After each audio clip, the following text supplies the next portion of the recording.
Hey you guys, welcome back to my channel. My name is Fiorella Castro, aka Call Me Fio. So I am back. It has been a very long time. I know. I've told everybody I was gonna come back and it's just taken forever. You know, I really realize why people go full-time with YouTube, and it's because it takes a lot of work. The editing, the video recording, I mean, having to come home after work and do your hair and do your makeup and put up all the lighting, it's just a lot of stuff to do. So I do have an extra day off of work, a week now, so I'm going to pretty much schedule out some time for myself to kind of keep this going, and I'm really excited and I hope you guys are too. So let's get forward with our curling iron versus curling wand. So it's not really like a battle between curling iron and curling wand. It's more of like a, why should you use this one? Why should you use that one for yourself? So first and foremost, curling wand. So the one I'm using today, it's the Bellamy 6-in-1. I bought this one, I wanna say like almost 2 years ago or a year ago. It has a digital temperature control here on the front. They are removable. This one came with 6 pieces. This is the biggest one. I wanna say it's a 32 millimeter, and this is my favorite one ever. I use this on a lot of my guests, and I like it because it just creates a really soft, pretty wave. Something really casual, so they don't feel like they're going to prom when they're leaving the salon. So, why use a curling wand? So using a curling wand, it's foolproof to me.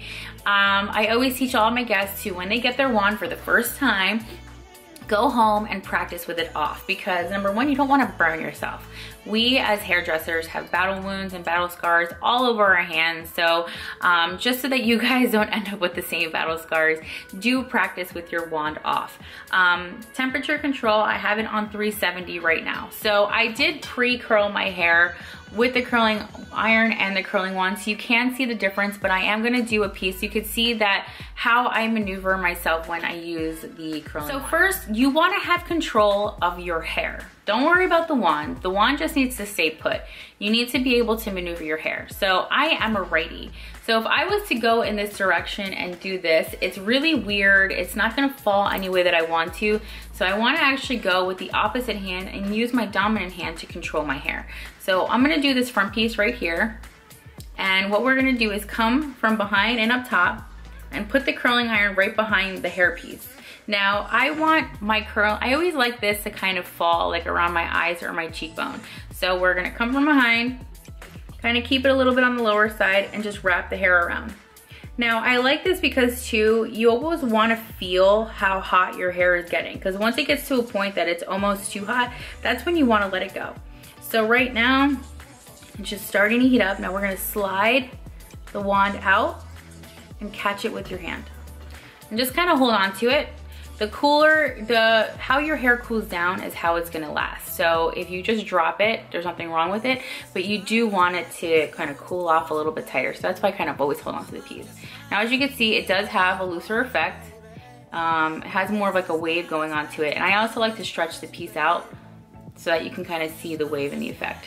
Now, as you see, it's also, you know, the ends aren't really perfected. You know, you don't have that tucked in effect. So if that's something that you do like, then the next section's for you. Now, curling irons are not difficult. You just need to understand the theory of them and how to use them. So first, we're gonna start off with, I know that if you have one of these, this is how you use it. You roll it down to the bottom, you clamp it on, and you roll it all the way up. You wait till it gets hot, and then you let it go, right? Wrong. It's not what you want to do. What you want to do is make sure, now as you see with the curling wand, we almost like consistently wrap everything around and everything gets hot at the same time.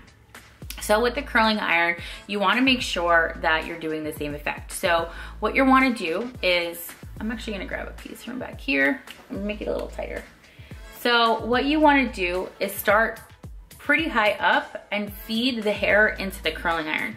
And that's where you're gonna use the spring to do that and maneuver that for you. So you almost wanna get your hand comfortable to where you can actually maneuver the spring without getting uncomfortable and also burning yourself. So what we're gonna do is with the under this not spring part going back, you're gonna clamp down, we're gonna start turning, and I'm gonna use the spring and just kind of tap it so that I can start feeding it. Feeding my hair into the curling iron. My brain is like fried today. Like I can't even talk. What's wrong with me? And there you have it. So that is a curl. So as you can see, it definitely has a tighter effect, and even if I stretch it, it just springs back up. So if this is kind of the look that you're going for, then by all means, use a curling iron. But that would be the best, most effective way for you to use a curling iron, because you do want to heat up the hair consistently in the same manner, and that just because that's why your curls weren't lasting before, because of the fact that you weren't consistently heating everything up in. I'm gonna touch base on something that kind of has to relate to both of them, and that is temperature control. I am a fanatic with all of my guests about temperature control. Hair is completely different across the board. I mean, everybody's density, pattern, texture, thickness, all of that, it's all different. So curling irons, curling wands, flat irons, everything is made for everybody to be able to use. So somebody who has my density hair is not gonna use an iron that goes up to 400, you're not gonna use 450 degrees on your hair, and you don't want to, because that's where your hair starts to burn. And I'm sure you could probably smell your hair burning when you're doing your hair if you are using 450 degrees. So I advise you, I mean, my iron right now, let me see, curling iron is on 325.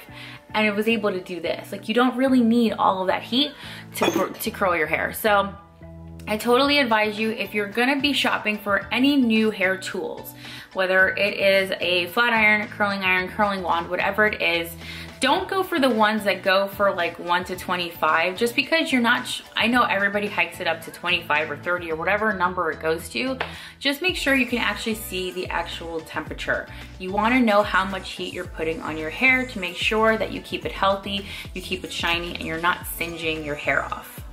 So just to wrap this video up, I mean, it really wasn't like a curling iron versus curling wand. It was more of like purposeful why, how, and which one to get. So I encourage you to try both. I mean, if you have a curling iron, ooh, excuse me, I'm a little tickled in my throat.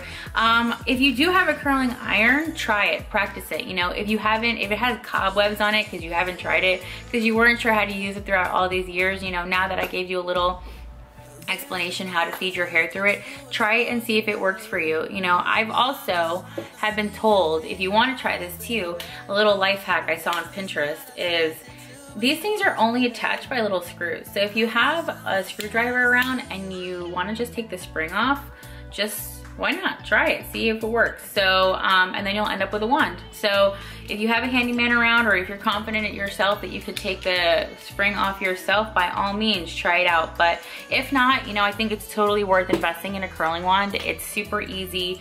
You know, if there's a day that you just want to have a quick look and you just want to wrap a few pieces around and give a little texture to your hair, by all means check it out, try it out. So subscribe, comment, like, let me know what you guys think. I hope you guys enjoyed this. I try to keep it nice and quick, and I'm definitely gonna be making some more stuff, so comment below, let me know what you wanna see, what questions you have to ask me. I am more than happy to start mapping out and planning out what it is that I'm gonna start recording. So I'd love to hear back from you guys, and I'll see you soon.